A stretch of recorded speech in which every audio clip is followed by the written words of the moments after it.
Meradang borok Pertamina dibongkar, Andre minta Ahok dicopot. Ada apa? Ditulis oleh Murasifudan dari siwa.com. Di institusi atau lembaga atau perusahaan manapun Ahok diletakkan, kalau ada yang tidak beres, maka mulutnya tidak akan diam. Sudah jadi sifat Ahok tidak suka dengan korupsi, kolusi, dan nepotisme. Dan sudah jadi kebiasaannya tidak mau menyembunyikan borok yang ada sekalipun itu ada di tempat dia bekerja saat itu. Saya kira ketika menjadi Gubernur DKI Jakarta pun dia sudah seperti itu. 14 September 2020, channel YouTube bernama Point mengunggah video blak-blakan Ahok tentang borok Pertamina di mana dia menjabat sebagai komisaris utama. Ada beberapa hal menarik Ahok utarakan di channel itu, yaitu penilaian direksi oleh Kementerian BUMN, pemilihan komisaris sebagai titipan dari beberapa kementerian, sistem penggajian yang menghabiskan dana, prioritas eksplorasi kilang minyak di dalam negeri, dan kebiasaan Pertamina yang suka berhutang untuk ekspansi ke luar negeri. Menarik bahwa yang kebakaran jenggot adalah Andre, bukan menteri yang mengangkat Ahok jadi komisaris utama. Dari segi logika, kalau Ahok menimbulkan kegaduhan di Pertamina, maka orang yang mengangkatnya lah yang harusnya kebakaran jenggot karena kegaduhan di BUMN kebanggaan bangsa Indonesia terjadi karena Ahok. Nyatanya, juru bicara Menteri BUMN malah menyatakan bahwa memang itulah pekerjaan Ahok. Itulah alasan kenapa Ahok ditempatkan di Pertamina. Lalu kenapa Andre yang sibuk? Ada 3 kemungkinan. Pertama, kebencian politis terhadap Ahok. Ahok pernah diusung Gerindra sebagai wakil gubernur di DKI, tetapi akhirnya berbelot menjadi kader PDIP. Selama menjadi wakil gubernur dan kemudian jadi gubernur pun, Ahok menjadi pemimpin daerah satu-satunya yang berani menantang partai pendukungnya dan melawan kebobrokan anggota DPRD dari partai pendukung. Semacam tidak tahu balas budi lah. Dan tentu saja itu akan sangat menyakitkan bagi politisi seperti Andre yang baperan ini. Kedua, kepentingan ekonomi. Bukan tidak mungkin perusahaan di mana Andre menjabat sebagai komisaris dan dirut, menurut Wikipedia, Tribun, dan FIFA, Andre menjabat sebagai komisaris dan dirut di 6 perusahaan, memiliki proyek yang berkaitan dengan borok Pertamina yang dibongkar Ahok atau yang mungkin akan dibongkar Ahok. Tetapi tentu saja, itu hanya dugaan semata. Ketiga, sebagai fungsi pengawasan Komisi 6 DPR yang memiliki ruang lingkup tugas yang salah satunya adalah BUMN. Masuk akal kalau seorang anggota DPR memberikan respon terhadap ruang lingkup tugas yang ditanganinya. Masalahnya bukan di situ.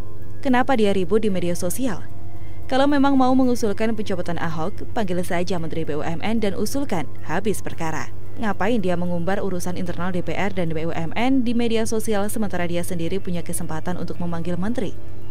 Justru sebagai DPR, seharusnya Andre berterima kasih ke Ahok karena sudah membongkar borok Pertamina ke publik. Sebab selama ini kita dengan tidak ada masalah di internal Pertamina.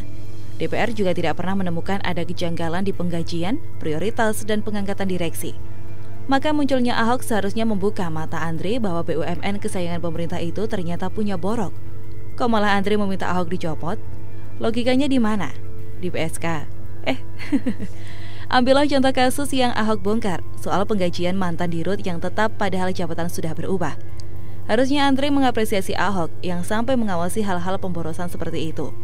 Mana ada kita dengar selama ini komisaris membongkar pemborosan melalui penggajian di BUMN. Anggota DPR pun sepertinya tidak tahu apa-apa mengenai pemborosan tersebut. Kalau benar Andre perhatian terhadap kemajuan Pertamina, dukung Ahok untuk membongkar semua borok perusahaan negara itu. Kecuali Andre akan rugi kalau borok itu dibongkar, maka dengan segala upaya dia akan mengusahakan Ahok dicopot dari jabatannya sebagai komisaris utama Pertamina.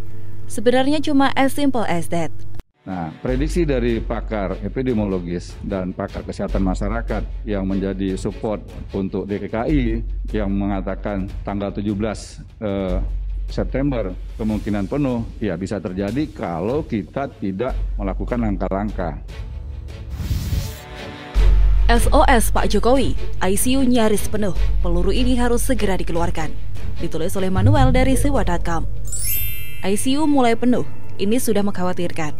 PSBB total bukan solusi. Anies hanya menambah masalah dan membuat imunitas tubuh para warga DKI Jakarta melemah karena mendengar wacana nggak jelasnya.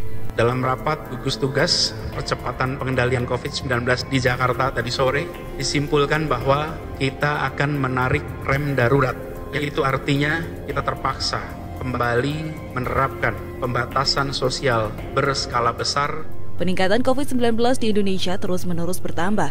Bukan bertambah secara linear, tapi ini mengalami percepatan. Kecepatan penambahan tidak konsisten, tapi kecepatan penambahan terus-menerus bertambah. Kalau bicara tentang grafik kenaikan COVID-19 saat ini sudah mulai mengarah kepada grafik eksponensial.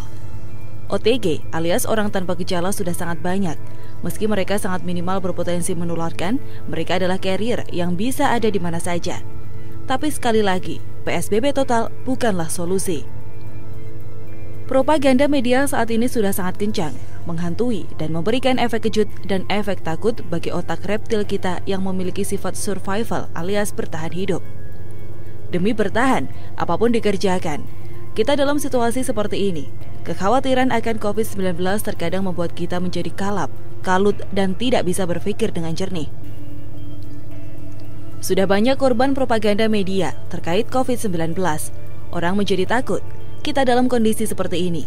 Kondisi inilah yang membuat kita harus tetap waras dan berpikir jernih. ICU mulai penuh. Itu adalah fakta yang tidak bisa ditampik lagi. Seratusan dokter meninggal karena terpapar COVID-19 adalah fakta. Tapi fakta tersebut digoreng sedemikian rupa sehingga orang tidak bisa lagi berpikir jernih.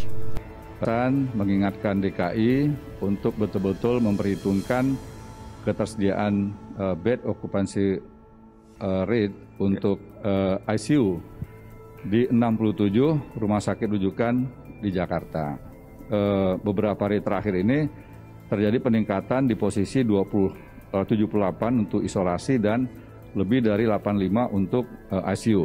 Ya, jadi memang betul mengkhawatirkan. Nah, solusinya apa?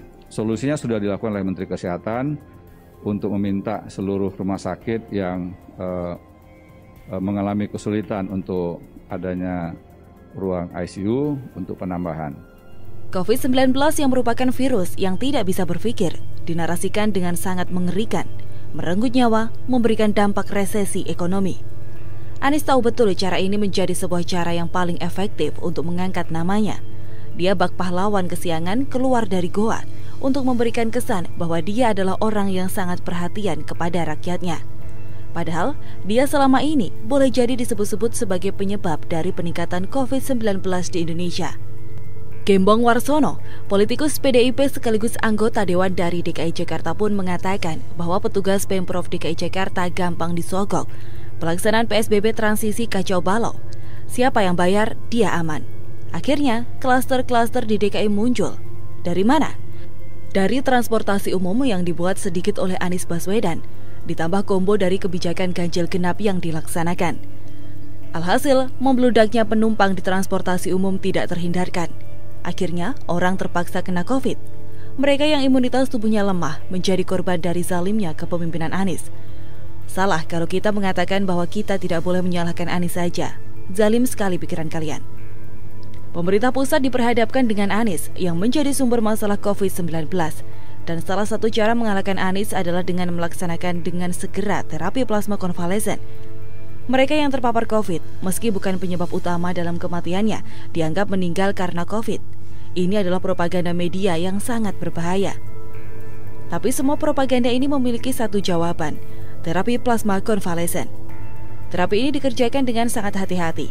Terapi ini memang dianggap tidak gampang dikerjakan. Tapi per sekarang, media hanya menginformasikan kenaikan angka COVID-19, ditambah lagi dengan si gagal total yang secara politik saat ini merupakan orang biasa yang sepertinya punya hasrat untuk mendompleng pemerintahan.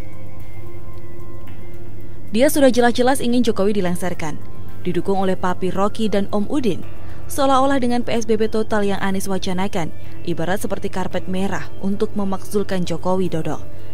Rocky pun sudah membuka serangan kepada pemerintah pusat dengan cara memasukkan Anies sebagai panglima melawan COVID. Sumber COVID jadi panglima melawan COVID, itu namanya pengkhianat. Apa bedanya sama betrayer? Saat ini pemerintah pusat mau tidak mau harus menggunakan senjata pamungkasnya. Tidak lain dan tidak bukan adalah terapi plasma konvalesen. Terapi yang sudah menyembuhkan, terbukti dengan luar biasa. Pak Doni Monardo tahu itu. Menteri Kesehatan Terawan tahu itu. Kalau mau lepas dari jebakan Anies dan kami, Jokowi harus segera menerapkan terapi plasma konvalesen dengan skala nasional. Semua rumah sakit harus diberikan satu alat plasma paresis. Mereka yang sudah sembuh dari COVID diwajibkan mendonorkan plasmanya, wajibkan segera. Jangan tunggu selesai uji coba vaksin. Terlambat kalau tunggu vaksin muncul. Tidak ada waktu lagi Pak Jokowi, segera pakai peluru pamungkas ini. Sudah terbukti. Jadi bagaimana menurut Anda?